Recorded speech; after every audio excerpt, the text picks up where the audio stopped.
Aduh. Tiba-tiba udah dibikin mewek. Oke. Bismillahirrahmanirrahim. Assalamualaikum warahmatullahi wabarakatuh. Kembali lagi di channel Prasadya Senupa 12. Ini jujur aja aku memang rekamannya, sorry kalau rekamannya kayak kurang semangat kayak biasanya. Karena jujur aja aku bener-bener masih shock berat, bener-bener shock berat. Dan ini mungkin ya shock berat layaknya Hotaru di episode kali ini, karena memang aku bener-bener gak nyangka kalau ending episodenya bakal kayak gini gitu loh. Ini mungkin bisa dibilang bakal jadi salah satu episode tersedih sih di Kamera Tergacet nih. Ya sedihnya karena ceritanya karena ya ini karena nasib yang dialami oleh Kemi kesayangan para penonton Kamera Tergacet nih tuh, ya Allah, aku masih jujur aku tadi pas nonton, bukan tadi sih, tadi malam aku nontonnya nih nangis loh aku. Kita langsung aja daripada pancing langsung aja lah. Aku bahas Kamera Tergacet episode 37.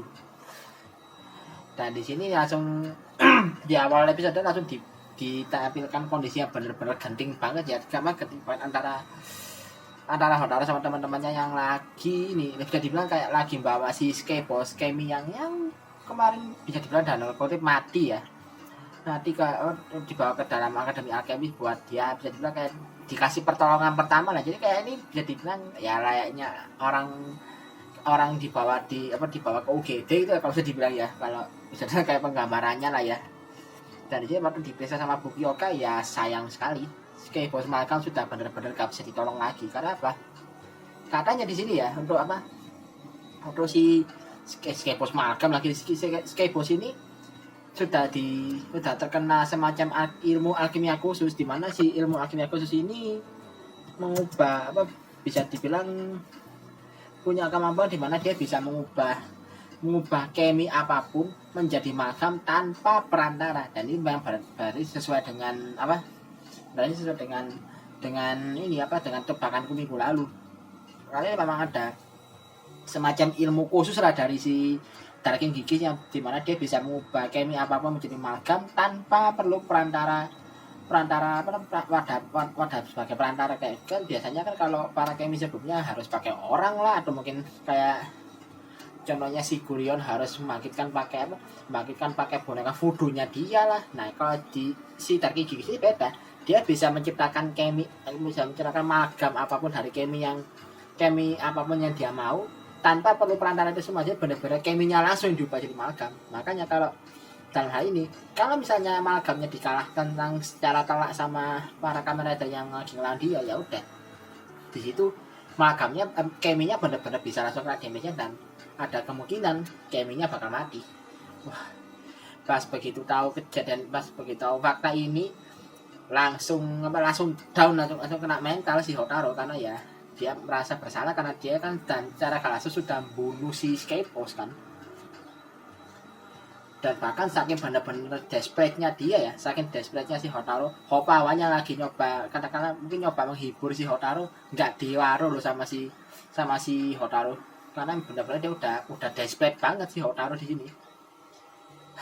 Dan pas Hotaru balik ke rumah, tapi ini ya dasar di sini menurutku cukup adem lah ya di episode 37 ini, dimana si Hotaru yang lagi desperate banget coba dihibur sama ibunya kan, dengan cara kalau saya dibuatkan pancake ya sama si ibunya. Katanya itu memang kebiasaan dari keluarganya Hotaru, dimana kalau misalnya Hotaru lagi katakanlah lagi galau, lagi sedih itu, sama ibunya pasti bakal diberi pancake. Ya pancake biasa, ya kayak pancake madu biasa gitulah ya. Yang nantinya itu Hotaru bakal ceria lagi. Jadi ini mau kayak kebiasaan rutin di keluarganya dia gitu loh. Dan juga dikasih wejangan dikit sama ibunya Hotaru ya. Kalaupun kamu kehilangan salah satu hal yang paling berharga bagi dirimu, setidaknya kamu masih punya hal berharga lainnya bisa kamu lindungi. Jadi kayak mungkin keterkesan kayak double meaning ya kata-katanya ibunya Hotaru ini. Tapi ya di sini ya kalau mau diambil sisi positifnya ya, mungkin maksudnya di sini adalah ya Hotaru meskipun kehilangan salah satu harta berharga dia masih punya kesempatan untuk melindungi hartanya dia yang lain, harta berharga dia yang lain, dalam hal ini para Kemi yang lain. Di sini kan si Hotaru bisa dibilang baru saja kehilangan si Skebos Kemi kan, tapi ya di sini bukan berarti Hotaru harus terpuruk terus gitu maksudnya. Jadi kayak dia masih punya Parque Mira yang masih harus bisa, yang harus dia lindungi gitu loh. Biar Parque Mira itu setidaknya nggak bernasib sama kayak si Skybox. Maksudnya mungkin kayak gitu. Dan di sisi lain juga akhirnya di teman-temannya Hotaru kan pas setelah kejadian itu ya mereka juga sempat down kan, karena begitu tahu fakta kalau para amalgam yang dibuat sama Darking Gigis langsung ini ternyata punya efek yang semengerikan itu pada para Kemi. Pas mereka lagi kondisi kayak gitu, tiba-tiba ada alarm kayak peringatan kalau di kota itu ada serangan amalgam, dan di sini yang muncul adalah Untrooper amalgam. Dan ya sudah kenapa ini adalah Untrooper amalgam buatannya Darking Gigis. Di sini ya awalnya teman-temannya Hotaru sempat ragu kan mau buat langsung turun tangan ngatasi masalah serangannya si Untrooper amalgam, karena ya mereka jelas ragu karena mereka tahu kalau Untrooper amalgam dikalahkan langsung resikonya itu gede, karena resikonya itu si Untrooper Kemi sendiri bakal langsung mati. Tapi ya karena mereka takutnya para warga kota bakal banyak jadi korban, ya udah mereka terpaksa turun tangan. Dan ya seperti kata Pak, si Renge sama si Sabimaru otomatis kewalahan di sini. Dan apalagi juga di sini kan juga ini muncul lagi kan kemampuan khasnya si Untrooper Kemi itu yang dia bisa memperbanyak diri itu loh. Jadi ya di sini mereka benar-benar dibuat gak berdaya loh. Apalagi si Kamen Magedo kan benar-benar dibuat ke pojok banget loh. Bahkan sampai di titik di mana si Rin itu kayak bingung harus ngapain untuk menghadapi masalah ini. Jadi benar-benar dibuat desperate. Ini jadilah semua karakter di kubunya Hotaru ini benar dibuat desperate banget loh di episode kali ini. Entah itu Hotaru dan teman-temannya benar-benar dibuat desperate setengah mampus loh sama si pihak antagonis itu si Darking Gigis. Dan di sisi lain juga Darking Gigis akhirnya mengungkapkan tujuan detailnya, secara detail lebih lanjutnya lah tujuan dia sebenarnya apa. Kenapa kok dia benar-benar ngincar Hotaru? Asal namanya kan karena dia pengen ngambil telur Nijiko-nya di dalam tubuhnya Hotaru kan. Ini sebenarnya nyebutnya gitu ya. Kan di dalam tubuhnya Hotaru ada telur Nijiko yang bisa dibilang adalah bagian dari kekuatannya Darking Gigis kan. Nah, si Gigis itu pengen ngambil kekuatan ini kembali. Karena kan pada dasarnya memang punyanya dia. Tapi dia nggak bisa ngambil itu secara langsung. Makanya akhirnya dia pakai strategi lain, yaitu di mana Hotaru dibuat desperate banget sampai ke titik di mana Hotaru bisa akhirnya berubah jadi amalgam. Nah, karena Hotaru jadi amalgam ini ada celah di sini, dan celah itu dimanfaatkan sama Darking Gigis buat ngambil si telur Nijiko itu untuk dirinya sendiri. Itu mungkin rencananya si Darking Gigis.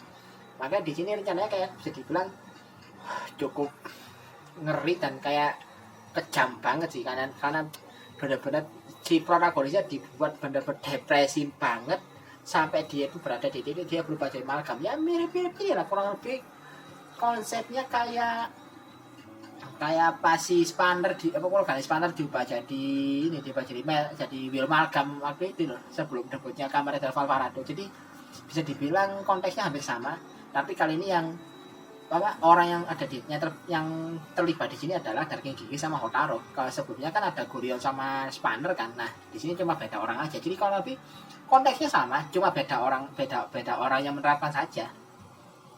Wow, ini bisa dibilang kayak ini benar-benar menunjukkan, ya sedikit menunjukkan kalau Darking Gigis ini benar-benar antagonis yang gak main-main dalam rencananya dan bisa dibilang kejamnya mampus loh di sini. Wow.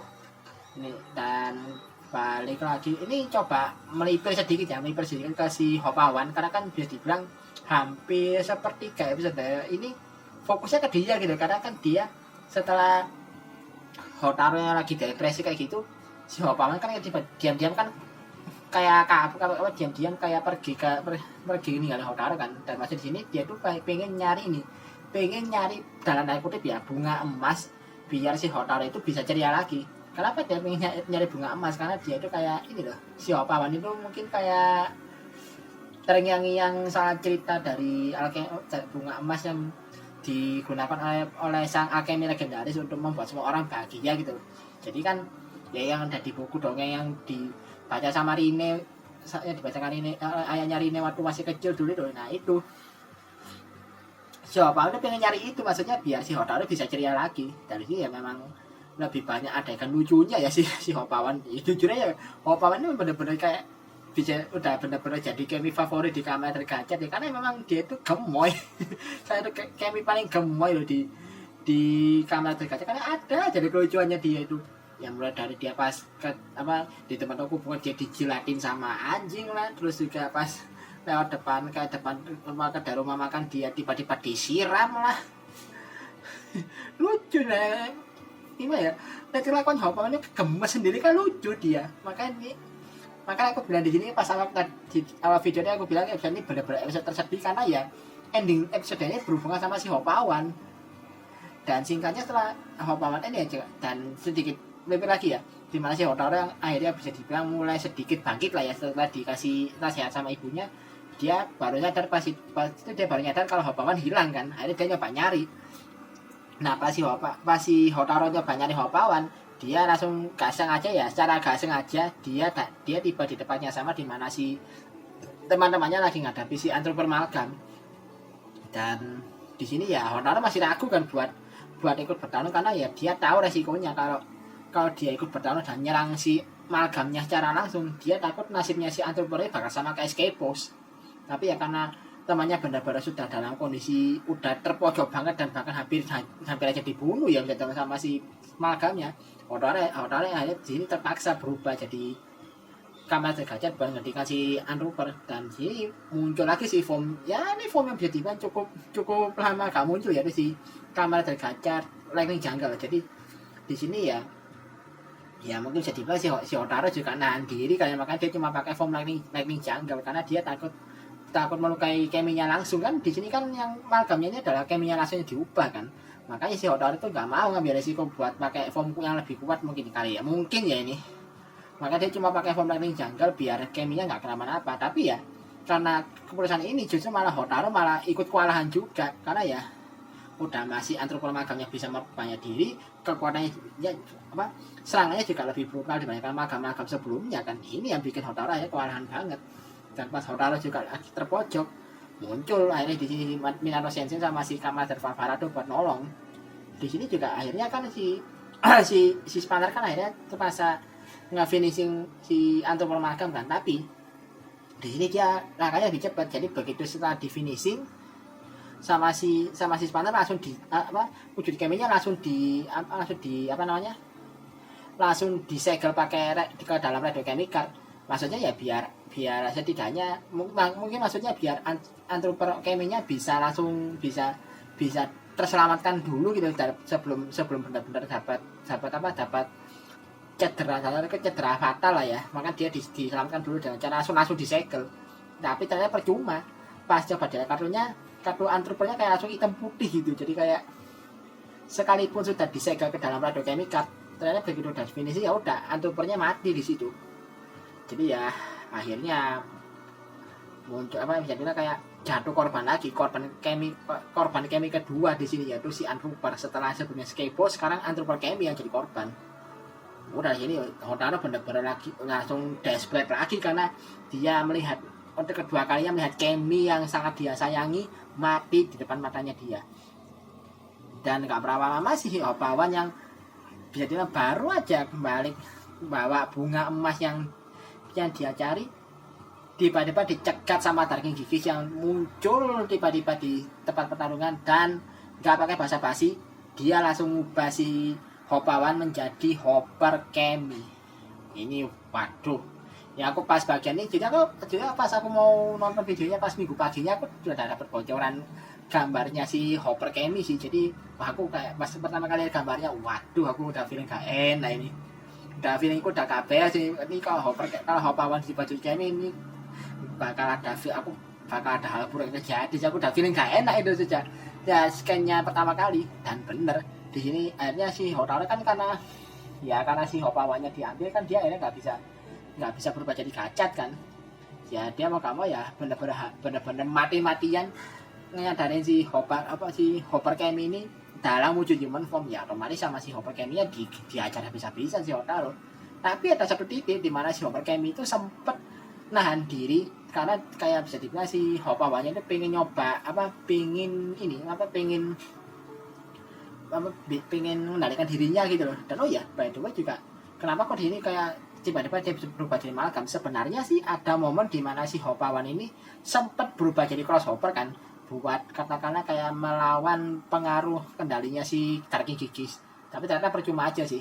Saya Darky Gigis bilang semakin terang cahaya yang bersinar, semakin pekat pula kegelapan yang berada yang di belakangnya. Jadi kayak justru malah ketindakannya si Hoppawan yang berubah jadi crossover malah di sini malah membuat si Hoppawan itu malah semakin tertelan oleh kegelapan dari Darky Gigis. Makanya dia justru hal itu mempercepat dia berubah jadi Malcolm. Ini ngeri sih sama Darky Gigis itu. Dibuat seperti itu benar-benar demi satu tujuan, yaitu biar Hotaru bisa dibuat sedepresi mungkin. Ini kejam banget loh Darky Gigis, jujur aja kalau aku lihat. Dan singkatnya sih pas Hoppawan sempat bisa nahan buat gak nyerang Hotaru, ada dia tiba-tiba nyerang warga sipil kan. Dan ini ya ada seorang bocil ada yang diserang laki-laki bocil yang jadi perkara di sini. Aduh. Ini kayak konteks bocil di Kamen Rider Gachet ini bukan kayak pemberi semangat tapi kayak pembawa masalah gak sih? Ada aja masalah yang terjadi karena ulah bocil di Kamen Rider Gachet ini. Waduh. Dari ya udah karena si Hoppawannya mau nyerang si warga sipilnya ini, terpaksa Hotaru berubah jadi Iron Gachet dan langsung nge-finishing si Hopper Kemi. Maksudnya biar si Hopper Kemi-nya itu ke-stun gitu loh, ke-stun.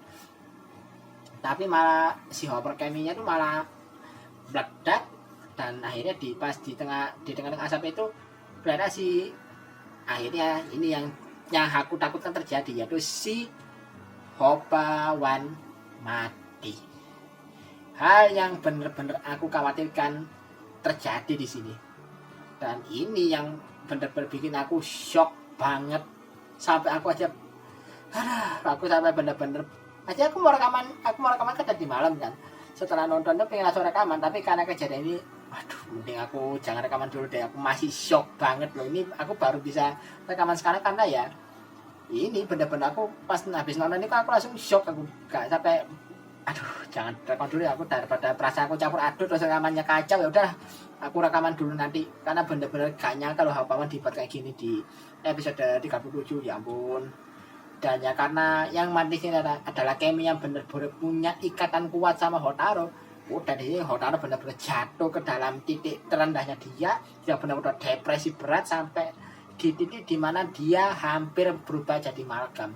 Dan tepat sebelum dia berubah jadi Malcolm, tiba-tiba cara mewujudkan muncul kayak barrier pelangi yang sama ya seperti yang melindungi Hotaru pas dia bertarung lawan Argon Malcolm, di mana di sini kemudian Hotaru tiba-tiba berubah jadi telur. Ini kayak kok tiba-tiba jadi telur, maksudnya gimana ini? Jadi kayak berubah jadi telur gede itu terus hilang tak kemana. Tapi di sini sebenarnya telurnya ini juga gak sembarang konsep ya. Ada filosofinya ternyata di sini. Kenapa kok Hotaru jadi telur?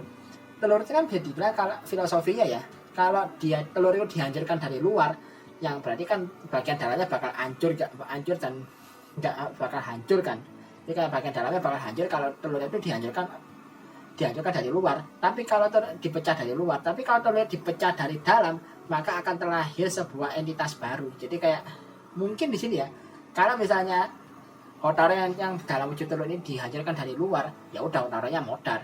Tapi kalau misalnya Hotaru berhasil keluar dari telur tersebut alias dipecahkan dari dalam, dia bakal berubah jadi wujud baru. Nah, wujud barunya udah tebak lah di sini apa? Yaitu si Rainbow Gachet. Karena di sini setelah kejadian mana Hotaru benar-benar lagi depresi banget, tiba-tiba ada sosok yang manggil namanya dia, dan pas Hotaru lihat ke arah sosok itu, ternyata itu adalah si telur Digimon. Jadi nanti ya ini juga nyambung ke preview episode berikutnya, di mana bakal ada percakapan lah ya antara si Hotaru sama si Digimon Kemi. Yang sebenarnya Digimon Kemi masih dalam wujud telur sih ya, belum dalam wujud Kemi yang penuh, karena kan dia masih dalam telur masih dalam wujud telur bunder gitu loh. Dan ini di sini juga teman-temannya Hotaru yang lain juga benar-benar dibuat nggak berdaya sama sekali lawan si Darky Gigis yang benar-benar makin menjadi aksinya. Dan yang akhirnya benar-benar jadi main highlight episode berikutnya, sampai belibet aku. main highlight untuk episode berikutnya adalah debut dari final form Kamen Rider Gachat, yaitu Rainbow Gachat. Akhirnya muncul di sini. Jadi kayak build up-nya memang kayak sudah sejak dulu dan akhirnya dieksekusi di episode 38. Ini benar-benar patut ditunggu sih, karena ini adalah debut final form dari sang protagonis. Udah mah formnya keren, dan satu hal lagi yang baru dapat infonya ya, yaitu dia bakal dapat insert song baru. Aku lupa judulnya apa sih, tapi yang nyanyi ini Back On sama Beverly. Dan ini yang aku benar-benar nanti bakal nih akhirnya bisa sedikit terlepas dari lagu Wacaca Fire. Apalagi aku juga jujurnya khawatir sih, ini jajan Rainbow Gachat pas debut lagunya Wacaca Fire lagi nih. Untungnya enggak, pakai lagu baru dan yang nyanyi juga ini Back On lagi yang nyanyi, tapi kali ini duet sama Beverly. Ini aku penasaran sih bakal kayak gimana proses dimana si Hotaru menyelesaikan programnya dia untuk berubah jadi Kamen Rider Rainbow Gachat. Aku penasaran sih bakal kayak gimana. Jadi ya episode 38 nanti bakal dinantikan banget sih kayak gimana. Mungkin itu aja kali ya untuk episode, untuk bahasa singkat kali ini. Bener-bener episode yang bener-bener nguras emosi loh nih. Nguras emosi tangan ini bener-bener kayak dibuat shock. Nah, aku pribadi sampai dibuat shock loh sama ending episodenya, karena ya Hoppawan dibuat kayak gitu. Kemi kesayangan para penonton dibuat setragis itu nasibnya sama si Gigis, sama bangke nih si Gigis ini. Kira tunggu aja episode berikutnya, karena episode berikutnya ini bakal menarik, karena bakal jadi menarik banget dengan debutnya Rainbow Gachat. Jadi ya mungkin sekian dulu video kali ini. Like dan share video ini kalian suka dengan video ini. Subscribe juga kalau kalian suka dengan videoku di channel ini. Dan seperti biasa, kalau misalnya ada yang kurang atau yang pengen ada kalian koreksi, tulis saja di kolom komentar. Akhir kata, assalamualaikum warahmatullahi wabarakatuh. Salam dari Prasadi 412. Ini aku benerin baju terus tadi anjir.